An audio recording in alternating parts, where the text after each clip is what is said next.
मी आज पाहिलं आहे टीव्हीवर, ते न्यूज पण पाहिली आहे मी आणि त्यामध्ये माझे नातवंड पण मला दिसले आणि ते पोलीस त्यांना घेऊन चालले. याचं मला फार दुःख झालंय, की आम्ही सुसंस्कृत घरातले आहे आणि आजपर्यंत आमच्यावर कोणी कुठलेही आरोप नाही किंवा उच्च शिक्षित, सुसंस्कृत आणि चांगल्या घरातली व्यक्ती आम्ही असताना माझ्या नातवंडाचे हे हाल मला पाहले नाही आणि खरोखरच मला तेव्हा फार वाईट वाटलं, की नाना पटोले सारख्या माणसांनी पण विधान परिषदेमध्ये हा प्रश्न उचलला आणि एवढ्या मोठ्या माणसांनी त्यांचे आमचे संबंध पण चांगले आहेत.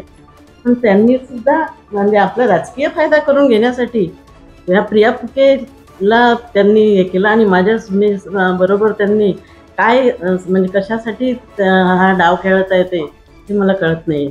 की भारतातला कुणीही असा व्यक्ती असेल जो डॉक्टर बाबासाहेब आंबेडकर यांच्या दिलेल्या संविधानाला मानत नसावा आणि तरीसुद्धा ज्या वेळेला आपण बघतो आहे की वारंवार प्रिया खराबे, तर तिचं सरनेम आहे कारण ती वारंवार फुके घराण्यावर जे आरोप लावत आहे, मला असं वाटते की त्या नावाचा उपयोग करून ती तेच नाव बदनाम करते, तर तिने खऱ्या नावाने समोर यावं.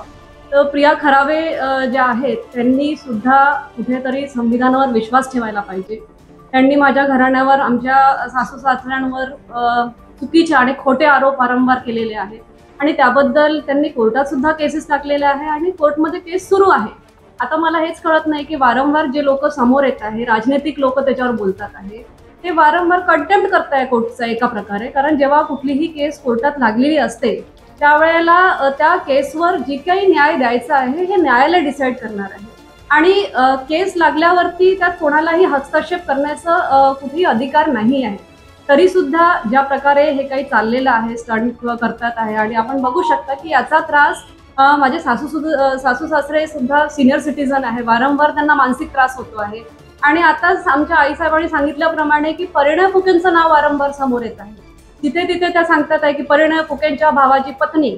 तर मला कळत नाही की तुम्हाला जे काही करायचं आहे तिथे परिणय फुकेंचं काय म्हणजे कशासाठी त्यांचं नावाचा उपयोग होत आहे, म्हणजे उपयोग नाही दुरुपयोग करताय आहे तुम्ही एका प्रकारे. मला एवढंच सांगायचं आहे की जे काही केसेस त्यांनी लावलेले आहेत, जे काही खोटे आरोप त्या वारंवार लावत आहे, त्यांनी ती केस पुटअप केलेली आहे, केस न्यायालयात लागलेली आहे आणि मला आज हेही सांगावं असं वाटतं की आज मुलांना खरंच त्या एवढ्या पाण्या पावसामध्ये ती घेऊन गेलेली आहे, मुंबईला घेऊन गेलेली आहे आणि तिथे ज्या पद्धती, आणि आताच नाही तर वारंवार जेव्हाही तिला कुठे जायचं असते ती मुलांना घेऊन फिरत असते असं कळते आम्हाला. तर एका प्रकारे त्या चाइल्ड हॅरॅसमेंट ते होत आहे मुलांवर. तर तशा पद्धतीने कुठल्याही प्रकारे तिने असं काही करू नये. तिने मला असं वाटते परमपूजनीय डॉक्टर बाबासाहेब आंबेडकरच्या संविधानावर विश्वास ठेवावा आणि जे काही न्यायालय डिसिजन घेणार ते दोन्हीकडनं ऐकणार आहे न्यायालय. त्यांनी आपलं जे काही सांगायचं आहे ते न्यायालयात सांगावं. आम्ही पण, आमच्या वकील पण आहे निशा मॅडम, तुम्ही त्यांच्याशी बोलू शकता. तर जे काही केसेस आहे त्या ऑलरेडी लागलेल्या आहे आणि ते जे काही न्यायालय डिसिजन घेईल त्याच्यावर ते आम्हाला मान्य आहे. हे बघा, पैशाची गोष्ट असती तर जर आपण बघितलं असेल की बाय लॉ जर आपण विचार केला लिगली, तर जे काही संकेतच्या नावाने आहे ते तिच्या नावाने होणारच आहे. लिगली ते होतेच, बाय म्युटेशन ते त्यांच्या नावाने जडणारच आहे. आम्हाला हेच कळत नाही की जेव्हा, आणि हे त्यांना चांगल्याने माहिती आहे, तिला कळलेलं आहे की सगळं आपल्या नावाने ते झालेलं आहे. तर त्याच्यानंतरही हे जे स्टंटबाजी सुरू आहे किंवा वारंवार आमचं जे घराण्याचे नाव खराब करण्याचा हा प्रयत्न आहे, हे कुठेतरी राजकीय म्हणजे पॉलिटिकल स्टंट दिसतो आहे. आणि जे यांना मदत करत असेल, मला त्यांनाही एवढीच विनंती आहे की तुम्ही कुठल्याही प्रकारचा कंटेम्प्ट करू नका, कोर्टचा कंटेम्प्ट करू नका आणि जे आहे खरं असेल तर तुम्ही नक्कीच सरळ कोर्टात या लढा. आम्ही तयार आहोत त्याकरिता. तुम्ही म्हणजे यामध्ये आता तुमच्या पतीचं नाव इन्व्हॉल्व केलं जातं, ते आमदार तुम्ही देखील राहिलेला आहे. राजकीय महत्वाकांक्षा या सगळ्या बाबतीत तुम्हाला बघा, राजकीय महत्वाकांक्षी राहणं काही चुकीचं नाहीये जर तिला लढायचं असेल किंवा त्यांचं जे, मी पण बॅनर पोस्टर पाहून राहिली आहे. एकीकडे ते म्हणतात की मला खायची सोय नाही आहे, माझ्याकडे 1 रुपया नाही आहे, माझी हालत खराब आहे, माझ्या मुलांची हालत खराब आहे. दुसरीकडे तुम्ही मोठे मोठे बॅनर लावू शकता, तुमचं पॉलिटिकल, तुम्ही संक्रांतीचे कार्यक्रम घेता, वाहनाचे वाटप करता. तर हे कुठेतरी स्वतःच कॉन्ट्रडिक्टरी आहेत की तुम्ही एका साईडला म्हणजे असं दाखवताय की मी एक बिलकुल अबला नारी आहे, दुसरीकडे तुम्ही तुमचे राजकीय जे काही तुमचे हेतू असेल ते दाखवण्याचा प्रयत्न करताय. तर हे मला सब गोलमाल वाटत आहे. मला नाही माहिती तिला काय करायचं आहे.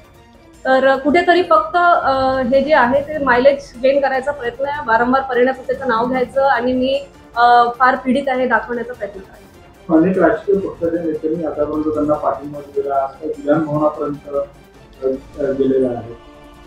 तेच मला सांगायचंय, मी आता तेच बोलली की पॉलिटिकली म्हणजे कुणालाही खरं तर या प्रकरणामध्ये जे ऑलरेडी कोर्टात गेलेली केस आहे, म्हणजे त्यांनी मला वाटते महिला आयोगाकडे गेल्या होत्या, त्याच्यासाठी प्रेस कॉन्फरन्स घेतल्या काही महिलांनी, तर त्यांनाही मला सांगायचं आहे की तुम्ही स्वतः पण सुशिक्षित आहे, तुम्हाला कायदे समजतंय आणि जेव्हा तुम्ही राज्य चालवत आहे, तुम्ही या स्थानावर आहे, तेव्हा हे तर एकदम नॉमिनल गोष्ट आहे की तुम्हाला हे कळायला पाहिजे की कुठल्याही कोर्टचं कंटेम्प्ट आपण करायला नको, प्रिव्हिलेज ऑफ कंटेंट व्हायला नको.